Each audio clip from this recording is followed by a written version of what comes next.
E aí, gente, estamos com mais uma análise de Yashahime. E esse episódio foi totalmente focado na Setsuna aprendendo a usar o Yukachi no Tachikiri.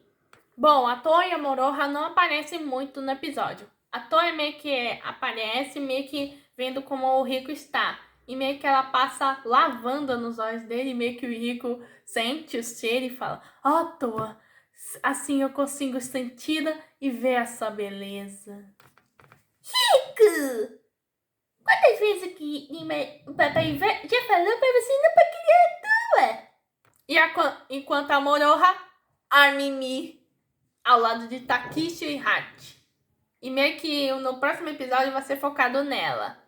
Eu já falo mais pra frente. E meio que descobrimos meio que mais uma coisa daquele general que tá oprimindo o irmãozinho do Takishi, o nosso querido príncipe guaxinim do bambu. Ele tem uma espécie de técnica que se chama Mundiverso. Ele meio que inverte meio que as coisas. Bom, a Setsuna está lá treinando, aprendendo a meio que firmar um relacionamento com a Naginata. Foi o Hisui que falou, não eu. Só que ela ainda não consegue ver os fios do destino, o Akai no Ito. O Kohaku aparece e meio que fala que a Setsuna cortou meio que metade da plantação de bambus.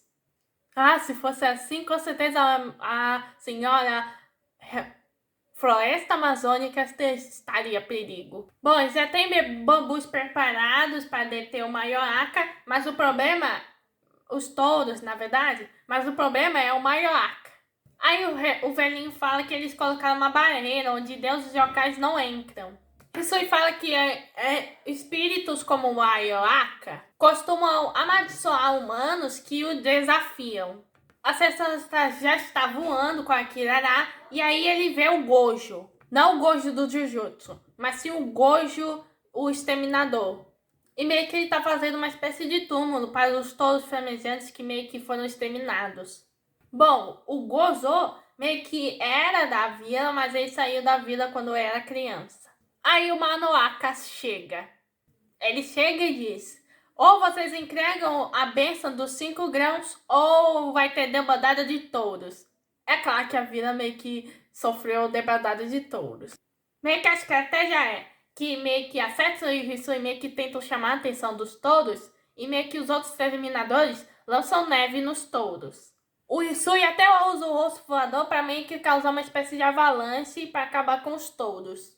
Bom, parece que havia funcionado, não havia mais nenhum touro, só que aí um dos touros ressuscita do túmulo e meio que acaba queimando aquela barreira, né, que cobria contra deuses de yokais. Aí meio que os outros terminadores começam meio que a suspeitar da Setsuna por ela não ter matado, e ela pode ser meio que espiando do Maioaka. Bom, o Maioaka chega na vila causando terror, meio que 2 exterminadores que tentam meio que matar o Maioaka, meio que paralisam e meio que o Maioaka meio que os cobre de terra. Bom, a Setsuna meio que encontra o Maioaka, mas o Gojo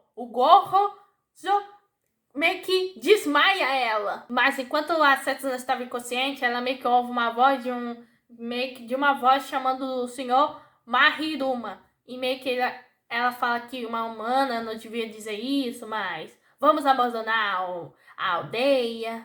Bom, a Setsuna meio que acorda e o Maioaka meio que já percebe meio que a estranheza da Yukachi no Tachikiri, que meio que é uma Naginata que meio que se recusa a separar da Setsuna, como se tivesse vontade própria. Aí a Setsuna meio que fala, se ela matar com essa Naginata, o que vai acontecer com o Vilaeso? E meio que ele responde que não vai acontecer nada. E se ela quiser matar, vai em frente. A Setsuna pergunta do porquê que ele tá atacando a vila, e meio que ele fala que ele não guarda rancor e nem interesse nela. No entanto, ele não consegue sair daqui. Ela pergunta do que meio que o tesouro tem de importante para ele, e meio que ele fala que, na verdade, aquilo não importava mais para ele, mas originalmente pertencia a ele. Aí a Setsuna meio que pergunta sobre o Mariuruna E aí vemos um dos plot twists do episódio que o Marihuna era o maior Naka. Aí os exterminadores já atacam o Mayonaka, mas claro que o Mayonaka é invencível. E meio que eles falam pro Goro, que meio que era o exterminador, que a Setsuna meio que estava traindo, que ela não era confiável, mas o Goro fala, não, eu sou o único traidor aqui. Ela não tem nada a ver com isso. Ele já enche os exterminadores e também os aviões que queriam expulsá-lo de terra. Aí começamos a entender meio que a história do Mayonaka. Bom, ele não consegue confiar em humanos e yokais. Mas ele não é Deus e nem yokai, como ele diz. Ele meio que é um Deus yokai, mas não é Deus e yokai.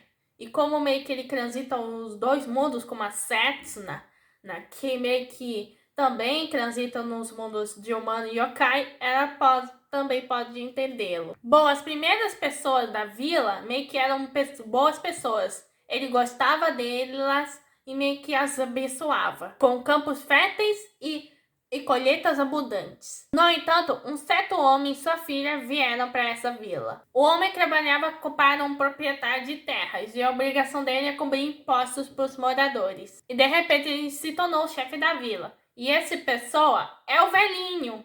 Ou seja, eu sabia que ele tinha algo de errado.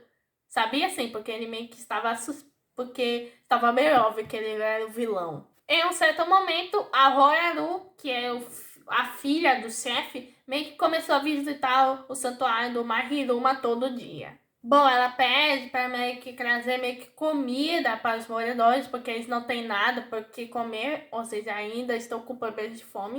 Então, ele meio que entrega para Royaru a benção dos 5 grãos. Mas o velhinho ganancioso da vila meio que escondeu isso dela. Aí ele meio que se desfaz de humano e aparece diante para jovem. Ele pede para se recuperar a benção dos 5 grãos, porque senão a divindade local não terá mais meio que o poder de fazer as terras férteis. Bom, a jovem tenta meio que recuperar os grãos, só que meio que ela meio que não consegue. Aí chega um momento que a Roharu meio que decide abandonar a vila e pede pro meio que o senhor Marihuma meio que fugir com ela. Sem o tesouro dele, a sua existência não é meio que digna. Mas meio que a garota meio que não veio no dia que meio que iam meio que fugir da vila. Bom, ele partiu para uma jornada e quando ele meio que voltou, a vila que era pobre tinha florescido. E meio que a Roraru não estava mais nesse mundo, ou seja, ela morreu. E foi esse sentimento de traição que meio que o Marihuma se tornou o maior Naka. E até hoje ele quer saber o que ele é e por que existe. Ou seja, ele é uma pessoa com depressão. Aí a Setsuna de repente sente que a Yokachi no Tatsuki tá sentindo alguma coisa. E meio que a ligação do exterminador do Goro, o Goro é meio que é o filho do maior Naka.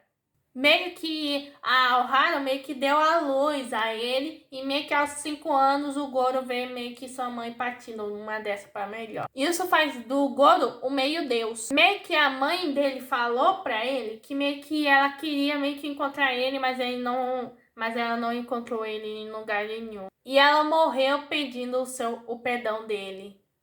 Um jeito triste de morrer. A Senna pergunta porque ela meio que não consegue deixar esse lugar. E meio que o cara fala que nem mesmo ele sabe. É porque meio que o destino dele ainda esteja ligado para a bênção dos 5 grãos. Aí ela pergunta do que acontece se ela devolver a bênção dos 5 grãos a ele. E aí meio que as pessoas dentro da areia ficam assim: Ô menino, você ficou maluca?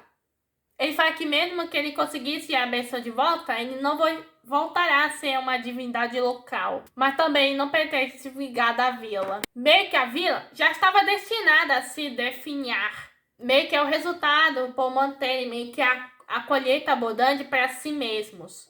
Os povoados da vila vizinha meio que estão sofrendo fome e quando a primavera chegar, meio que a vila vai ter o mesmo destino. Aí os Odeons pedem para o Manoaka fazer alguma coisa, mas ele fala que é tarde demais. É aí que a Satsuna brilha e meio que é aqui que acontece o espetáculo. Porque meio que a Satsuna começa a ver meio que o Manoaka cheio de fios. enrolados. Bom, ela usa a lâmina para meio que sentir o fio e meio que ela vê toda a vida do Manoá, que meio que a Roharu meio que gostava mesmo dele. Aí a meio que a Setsu encontra o fio dele, a Setsu ativa a sua lâmina que fica vermelha e corta o fio.